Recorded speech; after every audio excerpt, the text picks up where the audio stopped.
The Arizona Cardinals are not done making moves. Can you believe it?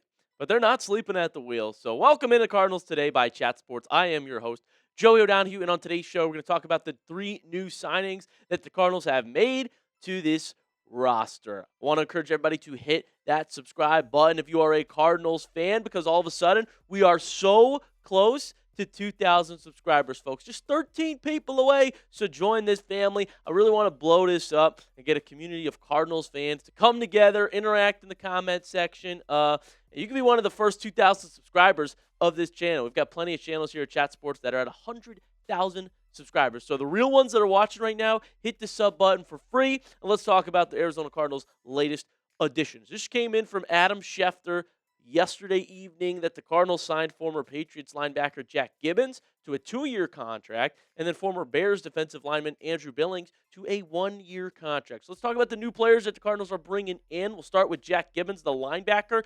Did expect the Cardinals to target both of these position groups, and they go and get another depth piece linebacker here, Jack Gibbons. You see some of his numbers in his career in the NFL. Good tackling, LB, which is definitely what you want. Not too bad in coverage, too, this year at least. So he dropped back into coverage, was able to wear the green dot, kind of stepped up for the Patriots when they had a couple injuries to their linebacker core, right? And so 81 total tackles, 1 sack, 4 passes broken up, a forced fumble.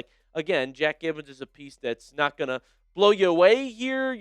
Probably not be a Pro Bowl or All-Pro type of linebacker, but just a solid piece in that room. Comes from a winning system in New England here. And let's add him over to the Cardinals linebacker chart here. Mac Wilson, Cody Simon, who have been pretty good together, especially Captain Mac Wilson, but I definitely think you were going to add to that room, and now Jack Gibbons is a part of it here for the Arizona Cardinals defense going forward with Nick Rallis. And my main point is just that he is a good depth piece. And I know I saw a lot of comments here when I broke the news, in short form yesterday saying, but all we do is sign depth pieces, never stars. And I have that same feeling. It's like, when are the Cardinals going to go out and make the big splash here that gets the fans excited? They need stars, man. If they're trying to contend next year, show us. I genuinely don't think that they are, which is illegal. So they should be investigated if they're tanking next year. But again, just another solid, sneaky little depth piece signing here. Eventually, the Cardinals will be good, and it starts with some good deals in free agency. And this one, to get Andrew Billings, is the next one here for Arizona, the former Bears big fella defensive lineman here. Welcome in Billings to the Cardinals. I say big fella because he's 340 pounds, is the 6'1" Andrew Billings. Coming on in, had 1 sack last year, 6 tackles, 4 lost. Just a big disruptive force there on the defensive line. And again, another position group I figured the Cardinals would go out and target is adding to that D-line. Doesn't seem like Calais Campbell will be back in town. Still want to go out and get an edge rusher in the NFL draft, but Billings can fill what depth piece defensive tackle role along with Roy Lopez, who the Cardinals also signed from Detroit. In the last 4 seasons for Andrew Billings, he's an experienced veteran in this league, I will say. Been in the league for nearly a decade now at this point, but his last 4 seasons have looked a little bit like this. 5 quarterback hits with Chicago last year, played in all 17 games for them, 6 tackles for loss. Guy that comes in and does a little bit of work. Again, not going to blow you away with the Pro Bowl stats here, but Billings is someone that you can add to that Cardinals defensive line depth chart here. Put him in behind Lopez and Walter Nolan, who has actually been good for the Cardinals. And then, like I said, I think you're going to want a defensive end here in the draft for Arizona. A lot of people think, well, will they go with David Bailey with that 3rd overall pick? Will they go with Arvell Reese, who can play edge / linebacker?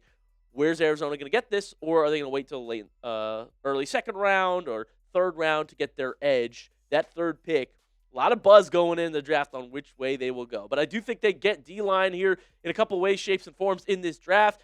I don't think they're done bringing in a defensive tackle depth piece, and I think they're definitely going to get an edge here in the 2026 NFL draft. So those are the 2 newest signings for Arizona. If you had to be the professor and grade the new signings, what letter grade would you give it? A, B, C, D, or F? Let me know in that comment section using the grading scale that professor would use. We're going to talk about one more that we haven't gotten to deep dive here too much on in the show that was recent for Arizona. Adam Schefter put this out yesterday. The Cardinals had signed Former Jaguars safety Andrew Wingard started 16 games last season, finished second on the team in tackles to a one-year contract. So good tackling safety. I was told he actually did play pretty well with the Jags last year by our Jaguars host. Look at some of his numbers from the last 4 seasons. 9 passes broken up, interception, fumble recovery, and like I said, 84 tackles. That was second on the team for the Jaguars. So that is definitely something Arizona needs, a guy that can tackle when you get down in the secondary, right? I mean, big plays given up last year.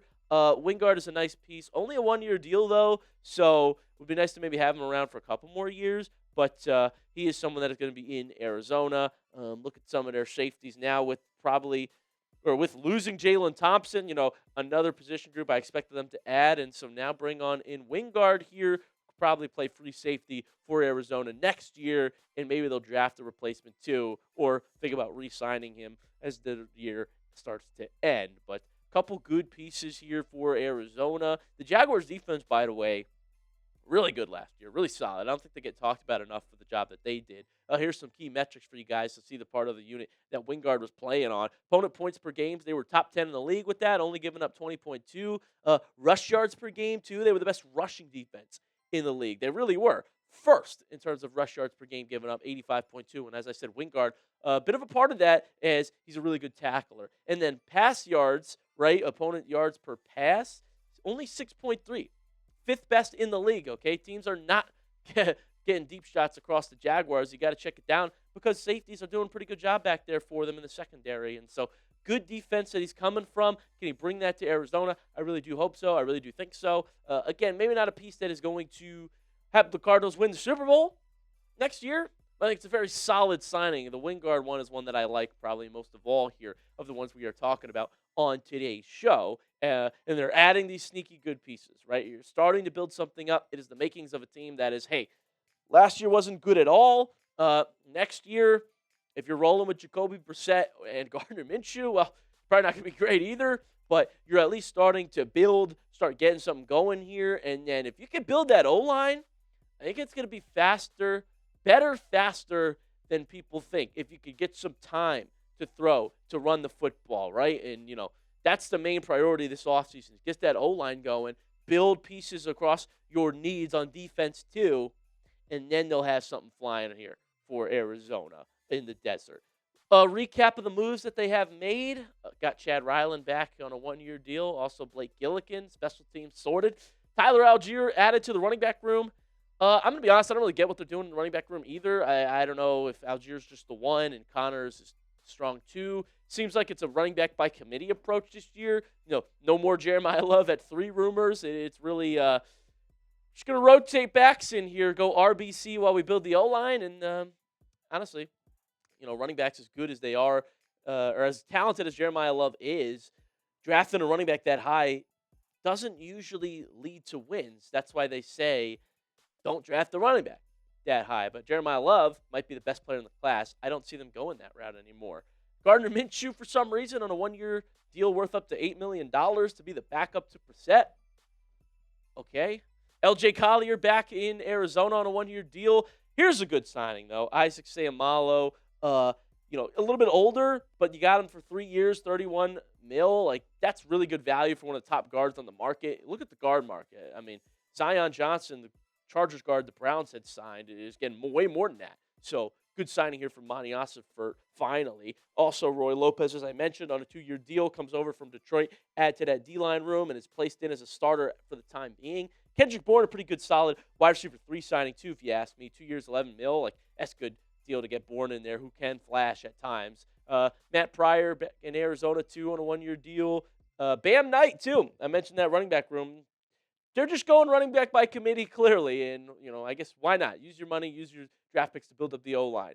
Casey Crater, the long snapper, is now for Arizona as well. Bit older, but someone you can rely on. And then Andrew Wingard, as I mentioned, the safety in Arizona now for the time being, as well as our 2 new signings that I talked about at the start of today's show. So, all that said, all the moves made, what's been your favorite move of the offseason so far? You tell me. What have you liked the most from Arizona? Or maybe you can tell me what you didn't like. But let me know your top move for the Cardinals so far this offseason. Get that in the comment section. And that's going to do it for us here on Cardinals Today. So make sure you subscribe to the channel by Chat Sports. I've been your host, Joey O'Donohue, and I'll see you next time with more Cardinals videos. Appreciate you all.